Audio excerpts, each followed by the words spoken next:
नमस्कार बच्चों, कैसे हैं आप सब। आशा करती हूँ आप सभी अच्छे होंगे, स्वस्थ होंगे, खुश होंगे और अपनी पढ़ाई भी अच्छे से कर रहे होंगे। तो जैसा कि आप सभी जानते हैं, मैं हूँ आपकी हिंदी की अध्यापिका और मैं स्वागत करती हूँ आप सभी का ICT वर्चुअल क्लासरूम में। और आज हम यहाँ पर एकत्रित हुए हैं पढ़ने के लिए क्लास 6 की हिंदी। क्लास 6 की हिंदी में जैसे कि आप सभी को पता है, हमने लास्ट सेशन में पढ़ा था अपना चैप्टर पार नजर के। तो जो हमने यहाँ पर अपने लास्ट सेशन में चैप्टर पढ़ा था, ये विज्ञान पर आधारित एक काल्पनिक कथा है। काल्पनिक कथा क्या होता है? इमेजिनेशन करना, कल्पना करना। तो ये जो पूरी कथा है, काफी बच्चों ने लास्ट सेशन में पढ़ी है और जिन बच्चों ने नहीं पढ़ी थी उनके लिए रिवीजन है। वो जिन्होंने पढ़ ली थी उनके लिए रिवीजन है और जिन्होंने नहीं पढ़ी थी वो इसको इस टाइम पे पढ़ेंगे। उसके बाद पाठ से जुड़े हुए प्रश्नोत्तर भी आज हम यहाँ पर करने वाले हैं। तो चैप्टर बहुत ही ज्यादा इंटरेस्टिंग है और बहुत सारी चीजें हमें सिखाता है। और खास तौर पर इस टाइम जो आपकी अभी एज है, जो आपकी अभी क्लास है, क्लास 6, इस टाइम पे हमारी जो इमेजिनेशन पावर होती है, जो हमारी कल्पना शक्ति होती है, वो बहुत ही ज्यादा तीव्र होती है, बहुत ही ज्यादा तेज होती है। हम बहुत सारी कल्पनाएं करते हैं, बहुत सारी चीजों पे हम सोचते हैं और बहुत अलग अलग तरह से हम सोचते हैं। तो हमारा जो अंतरिक्ष है, हमारा जो सौर मंडल है, ये बच्चों के लिए एक बहुत ही ज्यादा जो महत्वपूर्ण विषय है कल्पना करने के लिए। यानी कि बच्चे इस पे बहुत ही ज्यादा, बच्चों को बहुत ज्यादा इंटरेस्ट आता है, बहुत ज्यादा आनंद आता है जब वो स्पेस के बारे में कल्पना करते हैं या सौर मंडल के बारे में कल्पना करते हैं या अपने ग्रहों के बारे में कल्पना करते हैं, या जब वो इस तरह की न्यूज सुनते हैं कि जो चंद्रयान उतारा गया या मंगलयान उतारा गया या किसी भी तरह की इस तरह की बातें। तो ये जो आपका चैप्टर है, इसमें हमने ऐसी ही कुछ बातें यहाँ पर, जैसे कि मैंने कहा, ये विज्ञान पर आधारित एक काल्पनिक कथा है, एक परिकल्पना है। तो क्या कल्पना हमने यहाँ पर की? कल्पना हमने यहाँ पर की कि जब हमारे देश ने एक अपना यान भेजा मंगल ग्रह पर। देखिए, मैंने बहुत सारे आपको यहाँ पर बताया था कि हमारे कितने ग्रह होते हैं, सभी ग्रहों के बारे में यहाँ पर बताया था। और उसमें हमने दिखाया था कि बच्चों के मन में क्या जिज्ञासा होती है कि कौन से ग्रह पर, क्या हमारी धरती के अलावा किसी और ग्रह पर भी जीवन है या नहीं, हमारी धरती के अलावा किसी और ग्रह पर भी जीवन है या नहीं। तो इसी तरह से यहाँ पर मैंने आपको दो प्रश्न भी आपको लास्ट सेशन में बताए थे कि हमारे ग्रह कौन कौन से हैं, कौन कौन से हैं हमारे ग्रह। तो सारे ग्रहों के नाम यहाँ पर लिखे गए हैं। फिर दूसरा कि हमें कौन से ग्रह के बारे में जानने की जिज्ञासा होती है, यानी कि किसके बारे में हमें ज्यादा जानने की जिज्ञासा होती है। वैसे तो हमें सभी ग्रहों के बारे में ज्यादा जानने की जिज्ञासा होती है, लेकिन ज्यादातर हमें उन ग्रहों के बारे में जानने की जिज्ञासा ज्यादा होती है जो हमारे ग्रह के आसपास के ग्रह हैं। ये जानने के लिए, क्योंकि जो बहुत दूर का ग्रह होगा वहां पर वैसे ही सनलाइट नहीं पहुंच पाएगी, वहां पर सूर्य का प्रकाश वैसे ही कम पहुंचेगा, वहां पर स्थितियां वैसे ही खराब होंगी। जो सूर्य के सबसे ज्यादा नजदीक होगा वहां पर उस तरह की परिस्थितियां होंगी और वहां पर जीवन संभव नहीं हो पाएगा। लेकिन जैसे हमारी पृथ्वी है, ना तो बहुत ज्यादा दूर है और ना ही बहुत ज्यादा पास है, और इसी कारण यहाँ पर जो जीवन है वो संभव हो पाया है। जो अनुकूल परिस्थितियां हैं जीवन के लिए, एक जीव के लिए, एक प्राणी के लिए जो एक अनुकूल परिस्थितियां हैं वो यहाँ पर बन पाई हैं। तो क्या हमारे ग्रह के आसपास के जो ग्रह हैं उनमें भी जीवन है? उसी की खोज में यहाँ पर कल्पना की जाती है कि मंगल ग्रह पर एक यान उतारा गया और उसमें ये देखने की कोशिश की गई कि क्या वहां पर भी इसी तरह के, हमारी तरह के जीव है या नहीं, वहां पर जीवन है या नहीं, वहां की मिट्टी के नमूने लेने के लिए कि वहां की मिट्टी में जल, वहां की मिट्टी में खनिज लवण उपलब्ध है या नहीं, ताकि आगे वहां पर कोई जीवन की संभावना बनती है या नहीं बनती है। तो इस तरह से यहाँ पर बात की गई। तो जब, जैसे कि यहाँ पे शुरू में बताया कि ये कल्पना है, किसके आधार पर कल्पना है? जो हमने यान भेजा है, चंद्रयान जो हमने मंगलयान भेजा है उसके आधार पर कल्पना है कि पहले मंगल ग्रह के सभी लोग जो है जमीन के ऊपर रहते थे और बगैर किसी विशेष सूट की मदद से रहते थे, यानी कि वो कोई भी स्पेस सूट नहीं पहनते थे, कोई भी ऐसी चीज नहीं पहनते थे जो उनको जमीन पर टिकाए रखे या सांस लेने में हेल्प करे या और चीजों में चलने फिरने में हेल्प करे। तो ऐसा वो कोई भी सूट नहीं पहनते थे, किसी भी तरह का वो बाहरी आवरण नहीं पहनते थे। वो नॉर्मली जैसे हम लोग धरती के ऊपर रहते हैं बिल्कुल इसी तरह से वो मंगल ग्रह के ऊपर रहते थे। लेकिन सूरज में परिवर्तन होने के कारण प्रकृति का संतुलन बिगड़ गया। कहाँ की प्रकृति का? मंगल ग्रह की प्रकृति का। जैसे कि अब हम धीरे धीरे अपनी पृथ्वी का संतुलन बिगाड़ने पर तुले हैं। हम अपने स्वार्थ के लिए, अपने संसाधनों की, अपनी सुख सुविधा के लिए हम पृथ्वी के एनवायरनमेंट के साथ, पर्यावरण के साथ खिलवाड़ कर रहे हैं। इससे क्या हो रहा है? आप देख रहे हैं कि ग्रीन हाउस प्रभाव जो है वो बढ़ रहा है, ओजोन लेयर का क्षरण हो रहा है और पृथ्वी का ताप धीरे धीरे बढ़ता जा रहा है। जितने भी हिमालय, जितने भी पहाड़ हैं, बर्फीले पहाड़ हैं, वो धीरे धीरे पिघलते जा रहे हैं और इसी कारण आपने देखा कितनी बड़ी बड़ी आपदाएं अक्सर आ जाया करती हैं और भारी भारी नुकसान हमें उठाना पड़ता है। तो यही कारण है कि जो हमारी पृथ्वी पर जो सबसे ज्यादा हम प्रकृति के जो हमें प्रकृति ने जो संसाधन दिए हैं उनका दोहन हम कर रहे हैं, उनका शरण हम कर रहे हैं और उनका हम दुरुपयोग कर रहे हैं और उनका हम एक तरह से संरक्षण नहीं कर रहे हैं, उसको नहीं बचा रहे हैं, अपने स्वार्थ की पूर्ति में हम लगे हैं। तो बिल्कुल इसी तरह की कुछ परिस्थितियां हुई मंगल ग्रह में, यानी कि वहां पर सूर्य में परिवर्तन हुआ, यानी कि ताप शायद बढ़ा और वहां के जो पशु पक्षी थे, पेड़ पौधे थे, जीव जंतु थे, वो इस परिवर्तन को सहन नहीं कर पाए। यानी कि टेम्परेचर अगर बढ़ा होगा तो क्या हुआ होगा कि वहां के जीव जंतु इस चीज को सहन नहीं कर पाए होंगे और वो धीरे धीरे समाप्त होते गए होंगे और केवल जो उनके पूर्वज थे, यानी कि कुछ लोग जो इस चीज को समझते थे, इस चीज को मानते थे, वो लोग केवल शायद इस पर सरवाइव कर पाए होंगे, इसका सामना कर पाए होंगे। तो देखिए ये कहानी के तौर पर हमको यहाँ पर बताया गया है। किस तरह की कहानी है ये कहानी है एक छोटे से बच्चे की ये कहानी है कि वो क्या था। यहाँ पर देखिए बिल्कुल यही है कि विज्ञान पर आधारित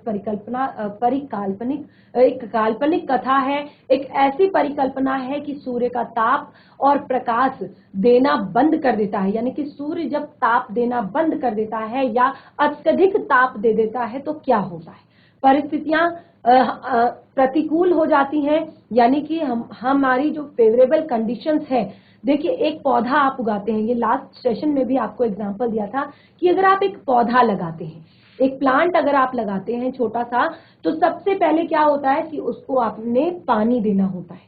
उस पे आपको, अगर आपने उसको धूप में रखा है, आपको रेगुलर उसमें पानी देना होता है और अगर आपने अंदर रखा है तो आपको तभी उसको पानी देना होता है, उसको धूप लगानी होती है कभी ना कभी। तो इससे क्या होता है, क्यों धूप जरूरी है ये भी मैंने आपको लास्ट सेशन में क्लियर किया था, क्योंकि हमारी पृथ्वी पर एक खाद्य जाल बना हुआ है जिसमें पेड़ पौधे जो हैं वो उत्पादक कहलाते हैं, यानी कि वो उन्हीं के आधार पर ज्यादा से ज्यादा जो हमारी पूरी पृथ्वी के जितने भी प्राणी हैं, जीव जंतु हैं, मनुष्य है, सभी पेड़ पौधों पर निर्भर है, यानी कि प्रकृति पर निर्भर है।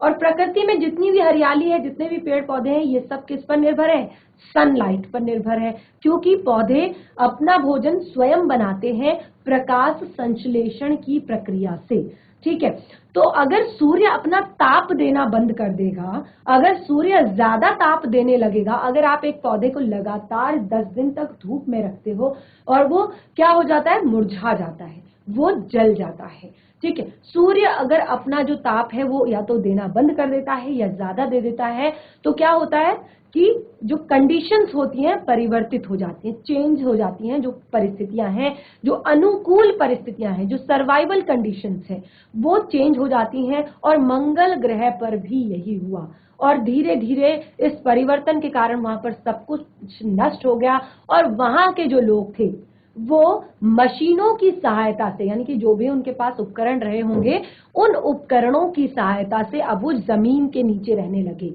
क्योंकि धरती पर कुछ नहीं बचा। अब वो सुरंग बनाकर जमीन के नीचे रहने लगे। और दूसरा, वहां कोई रहता है या नहीं, क्योंकि वो लोग जमीन के नीचे रहने लगे और धरती के लोग ये सोचने लगे कि वहां कोई रहता है या नहीं। ये पता लगाने के लिए पृथ्वी पर नासा के वैज्ञानिक ने अंतरिक्ष पर वाइकिंग जो एक यान था उसको भेजा, ताकि वहां के जनजीवन के बारे में पता लगा सके, ये पता लगा सके कि वहां पर जीवन उपलब्ध है या नहीं, और वहां के मिट्टी के नमूने कि किस तरह की मिट्टी है, और ये जो मिट्टी है ये किसी पेड़ पौधे को उगाने के लायक है या नहीं, या किसी भी तरह के खनिज, लवण, जल इसमें उपलब्ध है या नहीं। तो देखिए यहाँ पर ये जो पूरी कथा है ये किस तरह से समझाई गई है कि वहां पर छोटू एक जो वहां पर रहने वाला जीव है, या कहें तो मनुष्य है, या वहां का जो जीव है, मनुष्य के तौर पर उसको वहां पर लिया गया है। तो जो छोटू है वो अपने माता पिता के साथ मंगल ग्रह की जमीन के नीचे बनी कॉलोनियों में बड़े मजे से रहता था। छोटू बड़े होकर अपने पापा की तरह वैज्ञानिक बनना चाहता था। देखिए हमने शुरू में ही बताया था कि ज्यादातर चीजें समाप्त हो गई थी वहां पर, लेकिन जो कुछ लोग थे जिनको इन चीजों के बारे में नॉलेज थी, इन चीजों की जानकारी थी, वही लोग केवल वहां पर बच पाए, क्योंकि वो मशीनों की सहायता से सुरंग बनाकर जमीन के अंदर रहने लगे। तो छोटू भी इसी तरह से अपने पापा के साथ वहां पर रहता था, और उसको बहुत ज्यादा इंटरेस्ट आता था अपने पापा की वो सारी चीजें जो उसके पापा करते हैं, अपने स्पेस से रिलेटेड, अपने जो भी साइंस से रिलेटेड उसके पापा करते थे। तो उसको बहुत ज्यादा मजा आता था, और वो हर दिन इसी बात की ताक में रहता था कि वो किसी तरह से पापा के ऑफिस पहुंच जाए, देखे वहां पर आखिर क्या होता है। तो एक दिन इसी तरह से छोटू ने नजरें बचाकर पापा का जो सिक्योरिटी पास था, सिक्योरिटी पास क्या होता है ये भी लास्ट सेशन में क्लियर किया था कि आपको एक कार्ड दिया जाता है जिसको दिखाकर ही आप एंटर कर सकते हैं वहां पर जहां पर ये सारे उपकरण या मशीनें लगी रहती हैं। क्योंकि जिस तरह से पृथ्वी के लोग मंगल ग्रह पर या चंद्रमा पर नजर बनाए हुए हैं, वहां की हरकतें देखने के लिए, वहां पर होने वाले परिवर्तनों को देखने के लिए, बिल्कुल उसी तरह से मंगल ग्रह के जो जीव थे वो भी स्पेस पर नजर बनाए हुए थे कि कोई बाहरी यान उनकी तरफ तो नहीं बढ़ रहा है, उनकी खोज में तो नहीं बढ़ रहा है। तो उसके लिए उन्होंने एक प्रॉपर ऑफिस बनाया हुआ था, तो जिसमें छोटू के पापा काम किया करते थे। और एक दिन सिक्योरिटी पास उसके हाथ लग गया और वो सुरंग की तरफ चल पड़ा, और सिक्योरिटी वालों ने उसे पकड़ लिया। और उसके बाद जब छोटू के पापा ने उसे बहुत समझाया, कैसे समझाया कि छोटू जमीन के ऊपर आम आदमी बिना स्पेस सूट पहने, क्योंकि अब परिस्थितियां चेंज हो गई थी। पहले बिना स्पेस सूट के वो वहां पर सरवाइव करते थे, रहते थे, लेकिन अब चेंज हो गई थी परिस्थितियां, तो अब वो बिना स्पेस सूट के वहां पर नहीं जा सकते थे। तो उन्होंने कहा कि एक दिन तुम मेरे साथ चलना, मैं तुम्हें दिखाऊंगा। तो उसने सॉरी बोला अपने पापा को और कहा ठीक है मैं आपके साथ ही जाऊंगा। जब एक दिन छोटू के पापा उसको लेकर गए, अपने ऑफिस लेकर गए, तो फिर वहां पर क्या हुआ, वहां पर जब उसको ऑफिस लेकर गए तो उसने एक कंट्रोल पैनल वहां पर देखा, जो पूरी चीजों को कंट्रोल करने वाला एक पैनल था। क्योंकि वो क्या था, वो उनका ऑफिस था जो नासा यानी कि जो बाहर के लोगों के द्वारा भेजे गए जो यान हैं उनको देखना, उन पर नियंत्रण करना, वो सारी चीजें वहां पर हुआ करती थी। तो वहां पर एक बहुत बड़ा सा कंट्रोल पैनल था, जैसे कि आप यहाँ पर देख सकते हैं, अलग अलग तरह के स्विचेस, अलग अलग तरह की मशीनें, अलग अलग तरह के बहुत सारे बटन्स वहां पर थे जो उसको कंट्रोल किया करते थे। तो छोटू जब उस दिन अपने पिताजी के साथ उनके ऑफिस गया, तो वहां पर सबसे पहले तो वहां पर एक खबर फैल चुकी थी कि कंट्रोल रूम से सबको पता चल चुका था कि अंतरिक्ष से अंतरिक्ष में एक यान जो है उनकी तरफ बढ़ा आ रहा है। और ये यान था पृथ्वी द्वारा भेजा गया वाइकिंग, जो कि वहां पर जनजीवन और साथ ही वहां की मिट्टी के नमूने का पता लगाने के लिए वहां पर गया था। और जैसे ही कॉलोनी के चारों तरफ सुरक्षा बढ़ा दी गई इससे और इसके इस नतीजे पर पहुंचा गया कि अपने अस्तित्व का पता किसी को लगने नहीं दिया जाएगा। तो जब ये सारी चीजें वहां पर हो रही थी तो छोटू अपने पापा के साथ था। उसने जब बहुत बड़ा ये कंट्रोल पैनल देखा तो उसने उस कंट्रोल पैनल पर लगे हुए लाल बटन को दबाने से वो अपने आप को नहीं रोक पाया, क्योंकि वो आप ही की तरह एक छोटा सा बच्चा था जिसके अंदर बहुत सारी जिज्ञासाएं थी, बहुत सारे प्रश्न थे,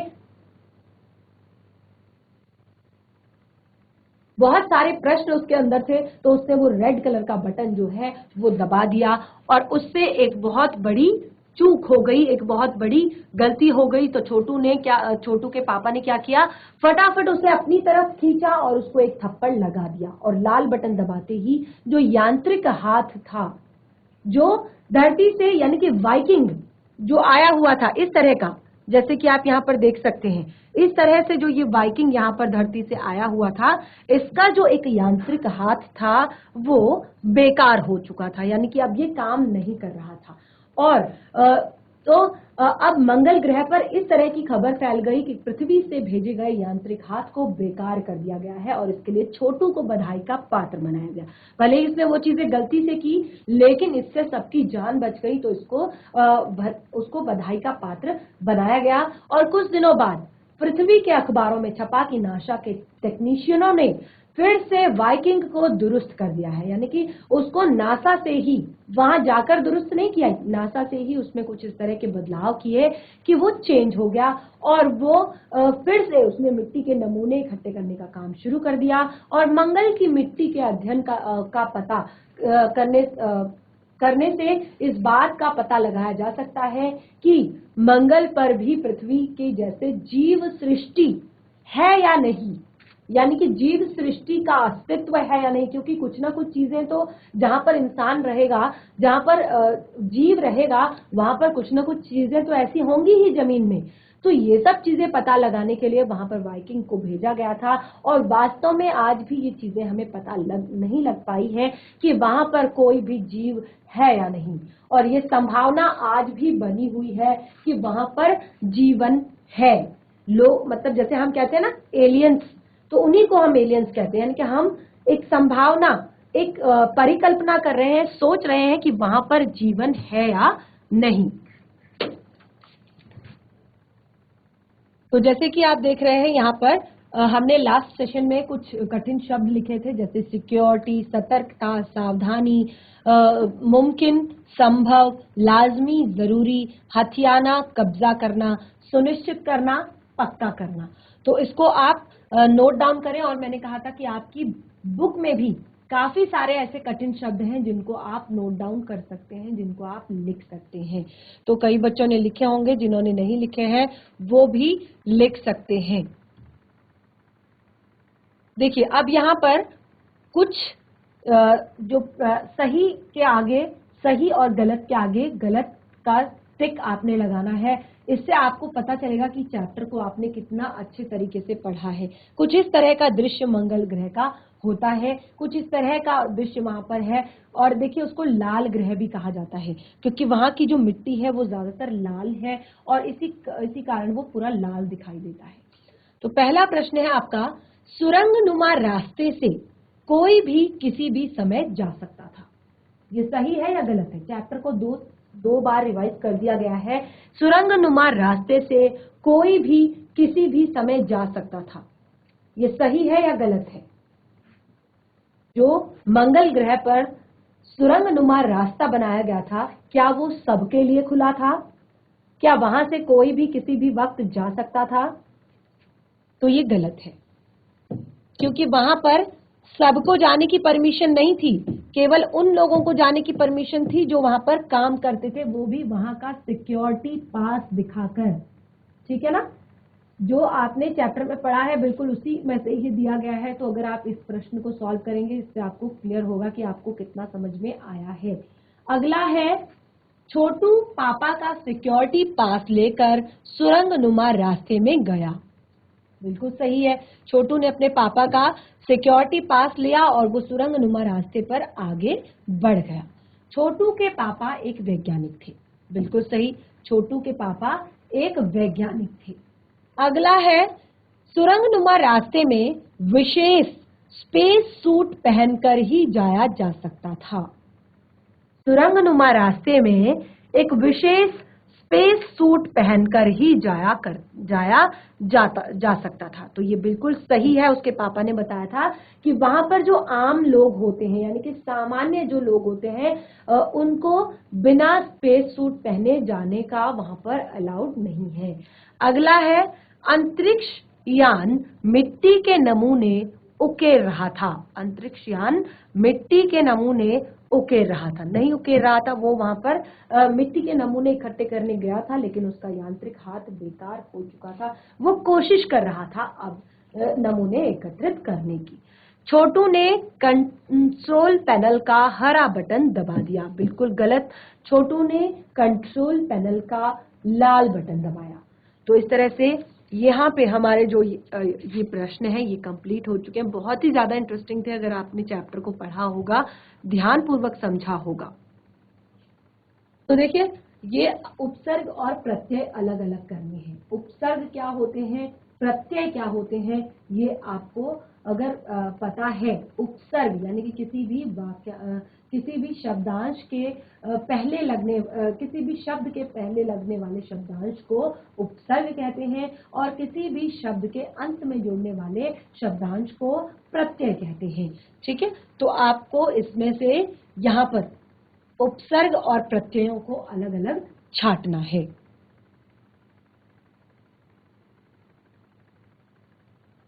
ये आपका होमवर्क है। क्या कोई ऐसी दुनिया है जहां के लोगों से हम मित्रता कर सकते हैं, कैसे, ये आप अपनी कल्पना से लिखिए। तो जैसे कि मैंने कहा कि बच्चों की जो कल्पना शक्ति होती है, इमेजिनेशन पावर होती है, वो बहुत ही ज्यादा होती है। तो इस पर आप बहुत अच्छा, बहुत ही प्यारा एक उत्तर लिख सकते हैं, बहुत ही सुंदर, कि क्या ऐसी दुनिया है जहां के लोगों से हम मित्रता कर सकते हैं। तो बिल्कुल इसी तरह की एक कहानी आप बना सकते हैं इस प्रश्न के उत्तर में। अब आते हैं हम पाठ से जुड़े हुए प्रश्नों पर। बिल्कुल रेडी हो जाइए कॉपी पेन पेंसिल लेकर। यहाँ पर हम पाठ से जुड़े हुए प्रश्नों को सॉल्व करने वाले हैं। तो कुछ पाठ से जुड़े हुए प्रश्नोत्तर यहाँ पर हैं जिनको हम करेंगे।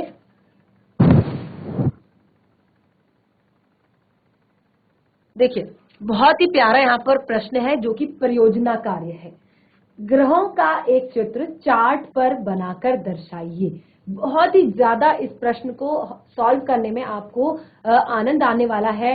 प्रयोजना कार्य, एक प्रोजेक्ट आपने तैयार करना है जिसमें आपने ग्रहों का चित्र बनाना है, यानी कि अलग अलग ग्रहों को, जिस तरह से हमने शुरू में यहाँ पर अपने सौर मंडल को दर्शाया था, बिल्कुल उसी तरह से आपने एक सौर मंडल बनाना है जिसमें आपने अलग अलग ग्रहों के चित्र बनाने हैं। जैसे कि जो भी हमने यहाँ पर बताया था, मंगल ग्रह, बुध, शुक्र, शनि, बृहस्पति, पृथ्वी और भी जो बाकी के हमारे ग्रह हैं। उसके बाद आपने एक परिकल्पना, यानी कि एक परिकल्पना भी बनानी है जिसपे आपने ये बताना है कि कैसे आप दूसरे ग्रहों के लोगों के बारे में जानते हैं और कैसे आप उनसे मित्रता कर सकते हैं। क्योंकि देखिए, ज्यादातर अगर जैसे हमने मंगल ग्रह के विषय में अभी जो हमने ये चैप्टर पढ़ा, इसमें हमने क्या देखा, इसमें हमने देखा कि जो मंगल ग्रह के लोग हैं वो हमारी पृथ्वी के लोगों से मिलना नहीं चाहते हैं, क्योंकि उनको लगता है कि हमसे मिलने से उनका जो अस्तित्व है वो खतरे में आ जाएगा। क्योंकि अगर हमें पता चल जाएगा कि वहां पर जीव उपस्थित है, जीवन का जो एक तरह से जीवन वहां पर हो सकता है, तो उनके लिए ये बहुत बड़े खतरे की बात हो सकती है, बहुत परेशानी उनको झेलनी पड़ सकती है। क्योंकि फिर शायद जो धरती के लोग हैं वो मंगल ग्रह पर भी जीवन बसाना शुरू कर देंगे। तो इसी तरह से यहाँ पर एक तरह से ये मित्रता का हाथ नहीं बढ़ाना चाहते हैं, लेकिन अगर आप जो अपनी इमेजिनेशन से किसी और ग्रह के बारे में आप अगर लिखें और उसमें आप ये दर्शा सकते हैं कि हम उनसे मित्रता कर सकते हैं और कैसे कर सकते हैं, ये भी आप वहां पर बता सकते हैं। तो हमारा चैप्टर यहाँ पर कंप्लीट हो चुका है। पाठ को हमने बहुत अच्छे से पढ़ा, बहुत ही इंटरेस्टिंग हमारा चैप्टर था और पाठ से जुड़े हुए कुछ प्रश्न भी हमने यहाँ पर किए और पाठ के अभ्यास से जुड़े हुए जो प्रश्न हैं, अब चैप्टर बहुत अच्छे से पढ़ लिया है तो अभ्यास से जुड़े हुए प्रश्नों को आप घर पर करने का प्रयास करें। पाठ आपका बहुत ही ज्यादा इंटरेस्टिंग है तो आपके लिए बहुत इजी होगा अगर घर पर आप एक बार चैप्टर को पढ़कर उन पाठ के प्रश्नोत्तर को करेंगे। फिर भी अगर पाठ के प्रश्नोत्तर करने में कोई दिक्कत होती है, कोई परेशानी होती है, कोई प्रश्न समझ में नहीं आता है तो अपने सारे डाउट्स अपने नेक्स्ट सेशन में आप क्लियर कर सकते हैं। आज का सेशन हमारा यहीं पे समाप्त होता है। तब तक के लिए धन्यवाद। आपका दिन शुभ हो।